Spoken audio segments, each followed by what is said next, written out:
Kristus on üles tõusnud, tõesti ta on üles tõusnud. Armsas Rakvere, Väike-Maarja ja Tammsalu kogudus, kui ma oleksin 1,5 kuud tagasi teie ette sellises varustuses ilmunud, ilmselt oleks päris kohkunud olnud ja ma kujutan ette, nii mõnigi meedikust koguduse liige oleks vaikselt peas juba mõelnud oma tuttavate psühhiaatrite peale, kellega konsulteerida, et kas see vaimulik on päris hulluks läinud või mitte. Aga täna on need kirurgilised maskid üks kõige minevam kaup meie kaubanduses. Ajad on muutunud ja me oleme üsnagi sellises olukorras, kus me ei kujutanud ette veel mõned nädalad tagasi ennast viibivat. Paljugi sellest, mis toimus 2000 aastat tagasi suure nädala vältel, saab erilise tähenduse just praegu meie sellises eriolukorras, kus me kogudustena viibime. Kui me mõtleme Jeesuse jüngrite peale, Kristuse esimeste järgijate peale ja selle peale, mida nemad läbi elasid selle suure nädala vältel, suurel reedel, vaiksel laupäeval ja ülestõusmispühal, siis selles on paljugi sarnast meiega.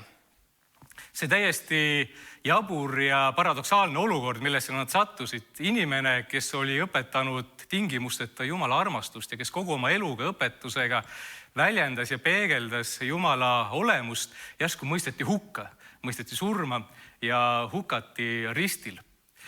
Jeesuse jüngrid võtsid selle paradoksi kokku ja ütlesid, Jumala poeg ise suri ristil. See on inimmõistusele midagi väga arusaamatut ja väga kummalist. Kuid see, mis tundus suurel reedel uue reaalsusena, uue tegelikkusena, nii veider kui see ka tol hetkel oli, sai juba ülejärgmisel päeval hoopis teise tähenduse. Ülestõusmispühal hakkasid jüngrid jagama hoopis teistsugust ja palju rõõmsamat sõnumit eluvõidust ja sellest, et Kristus kõigest hoolimata ikkagi elab. See hullumeelne kriis, millest nemad olid läbi käinud, mis võttis ära neilt julguse, sai uue mõõtme. Kuidas see muutus sai toimuda? Läbi selle, et nad taipasid, Kristus elab, Kristus on jätkuvalt nende juures. Üsnagi oleme meie täna sarnases olukorras. Ka meie oleme justkui ilma jäetud milleski, millega me oleme harjunud, mis on meile tavapärane, mida me oleme pidanud loomulikuks. Jüngrid, kui nad sellest kõigest ilma jäid, mis nendega juhtus, Johannese evangeeliumi 20. peatükist loeme. Kui nüüd sel samal nädala esimesel päeval oli õhtuaeg ja seal, kuhu jüngrid olid kogunenud, olid uksed lukus, sest nad kartsid juute. Eks ole, meiegi oleme omamoodi lukus uste taga. Pole oleme oma peredes kokku leppinud selles, kes on see, kes läheb poodi, kuidas ta ennast kaitseb maskiga, kinnastega, kuidas keegi. Ja kui ta koju tagasi tuleb, siis mida ta peab tegema selleks, et viirust kogemata koju ei kannaks. Kui me öelda, jüngrid olid ilmselt üsna sarnases olukorras. Keegi läks välja, hoolitses ta selle eest, et teda ära ei tuntaks, pani võib-olla maski ette. Ja kui ta tagasi tuli, siis vaatas, et seal saba taga ei oleks, et keegi teda jälitaks ja rahva seas olles hoidis nendega siis mõõdukat distantsi. Aga see lukus uste taga järsku midagi muutub. Jeesus tuleb nende juurde. Evangelisti ütleb, ta jäi seisma nende keskele, ütles neile rahu teile. Ja kui ta seda oli öelnud, näitas ta neile oma käsi ja külge, siis said jüngrid rõõmsaks issandat nähes. Ka meie selles lukus uste taga, kus me täna oleme, ei pea see nii jääma. Ka siia saab Jeesus tulla ja ka siin saab meie jaoks olla Jeesusega kohtumise paik ja aeg. Jüngrid kartsid kaasmaalasi, kartsid juute. Meie kardame Hiinast pärit haigust, nemad kartsid inimesi, meie viirust, kuid selle kartuse asemele jüngritele tuli rahu, mille Jeesus neile kinkis. Ja nii saab juhtuda ka meiega. Selles ongi ülestõusmise vägi ja tähendus. Kristus on siin meie juures, ta on leitav, ta on jätkuvalt meie juurde tulev.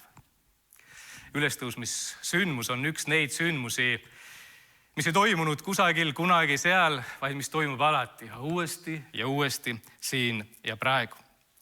Just seal, kus raskuse, kriisi, kaotuse, valu, segaduse sees kogetakse rahu, on ülestõusmine saanud reaalsuseks. Kristus elab. Kõik see, mida ta esindas, mida ta õpetas, mida ta peegeldas Jumala kohta, on tegelikkus ka täna. Surm ei saanud temast jagu, inimlik rumalus ei saanud temast võitu. Kristus elab ja elab ka meie jaoks. Palju kõneldakse täna sellest, kuidas maailm on muutunud käesoleva kriisi läbi ja ta ei saa enam kunagi endiseks. Me võime julgelt öelda, kui maailm muutub, siis on see ainult hea uudis. Usuteaduse Instituudi rektor, dekaan ja teoloogiadoktor Randar Tasmut on kõnekalt osutanud, kuidas juba praegu on läbi selle kriisi õhk muutunud puhtamaks, keskkond muutunud tervemaks. Ta ütleb, et meie tulevik on helgem siis, kui näiteks 1/3 senisest lennunduse mahust jääbki taastumata. Enam ei lendagi nii palju lennukeid. Kui palju mõttetult logistilisi rekkareise jääb tegemata ja kui palju ameteid saab ümber hinnatud ja struktureeritud, seda paremaks maailm muutub. Kõige parem nende muutuste keskel on aga see, et see pühib justkui minema kõik üleliigse ja toob esile, mis on päriselt oluline.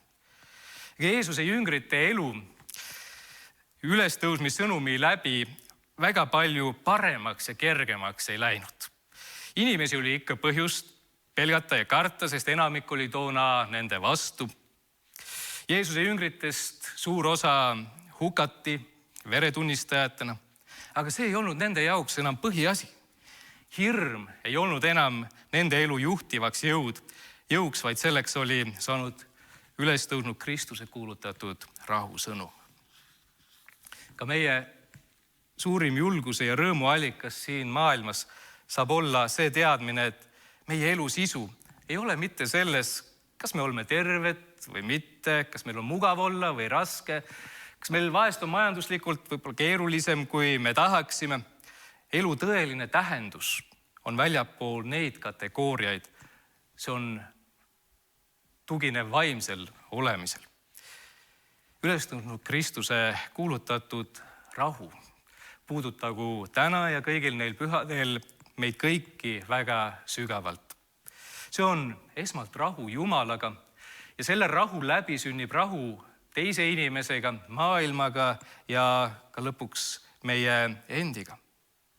Meie alles jäämise garantii ei ole mitte meie eneste tarkuses ja väes, vaid selles taipamises, et seda rahu, mis meil päriselt vaja läheb, seda vundamenti, seda meie eksistentsiaalset alust ei toodeta laboratooriumites ega katsetata hirte või rottide peal ja jagata välja jaokaupa ja kalli hinna eest. See rahu on olemas Jeesuses Kristuses. Meil pole muud vaja teha, kui see vastu võtta. Tervitada Kristust oma elus ja ta tuleb ja muudab midagi meie juures.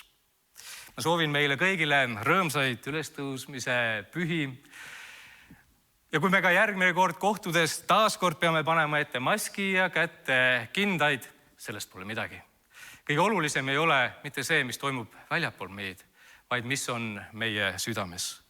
Kristus on üles tõusnud, ta on tõesti üles tõusnud.